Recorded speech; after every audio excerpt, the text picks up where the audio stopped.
آج کی ایپیسوڈ میں ناظرین نے دیکھا کہ جنید کی باتیں سن کر جہاں آرا صاف انکار کر دیتی ہے، وہ الٹا جنید کو جتا دیتی ہے کہ اگر اسے اس گھر میں کوئی مسئلہ ہے تو وہ کہیں اور شفٹ ہو سکتا ہے، کیونکہ کرایہ داروں کی کمی نہیں۔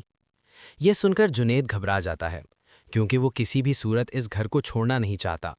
اس کی وجہ صرف اور صرف جہاں آرا ہے، جس سے وہ دل ہی دل میں محبت کرنے لگا ہے۔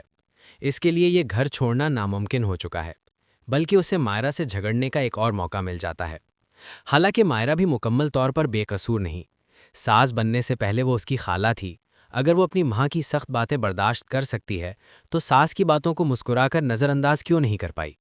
دراصل وہ صرف یہ چاہتی تھی کہ جنید اور مائرہ دوبارہ اپنے گھر واپس آ جائیں، اسی لیے اس گھر میں نقص نکال رہی تھی۔ مگر مائرہ کے لیے یہ سب ناقابل برداشت تھا، خاص طور پر جہاں آرا کا یہاں آ کر رہنا۔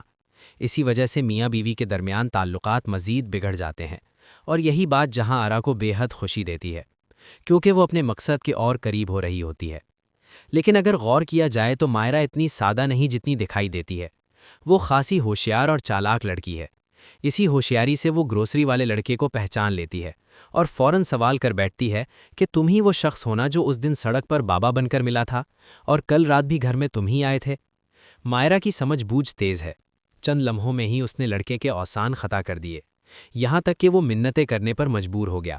مگر اگلے دن یہی لڑکا دوبارہ مائرہ کو ڈرانے کے لیے گھر میں داخل ہوتا ہے، اس بار چور بن کر۔ اس وقت مائرہ کچن میں کھانا بنا رہی ہوتی ہے کہ اچانک آواز سن پر باہر آتی ہے۔ اسے فوراً احساس ہو جاتا ہے کہ گھر میں کوئی موجود ہے، اور وہ کوئی اور نہیں بلکہ وہی گروسری والا لڑکا ہوتا ہے جو جان بوجھ کر اسے خوفزدہ کرنے آیا تھا۔ دروازہ بند ہوتے ہی مائرہ کے قدم لڑکھڑا جاتے ہیں، خوف سے اس کی ٹانگیں کانپنے لگتی ہیں۔ وہ فوراً جنید کو فون کرتی ہے۔ جنید بھی جلدی سے گھر پہنچ جاتا ہے، مگر کمرہ اندر سے بند ہوتا ہے۔ دونوں پریشان ہو جاتے ہیں کہ اندر ضرور کوئی موجود ہے۔ جنید کہتا ہے کہ شاید اس گھر میں کوئی خفیہ راستہ ہے، مگر مائرہ اس کا ہاتھ پکڑ کر روک لیتی ہے اور کہتی ہے کہ پہلے پولیس کو بلانا ضروری ہے تاکہ اس شخص کو پکڑا جا سکے۔ لیکن انہیں اندازہ نہیں ہوتا کہ وہ لڑکا کب کا وہاں سے فرار ہو چکا ہے۔ اس کا مقصد صرف انہیں ڈرانا تھا۔ یہ سب دیکھ کر صاف لگتا ہے کہ جہاں آرا کی کوئی گہری سازش چل رہی ہے۔ اسی دوران جنید اب مائرہ کے ساتھ مزید زندگی گزارنے کا حوصلہ کھو بیٹھتا ہے، اور وہ جہاں آرا کے سامنے اپنے دل کی بات رکھ دیتا ہے۔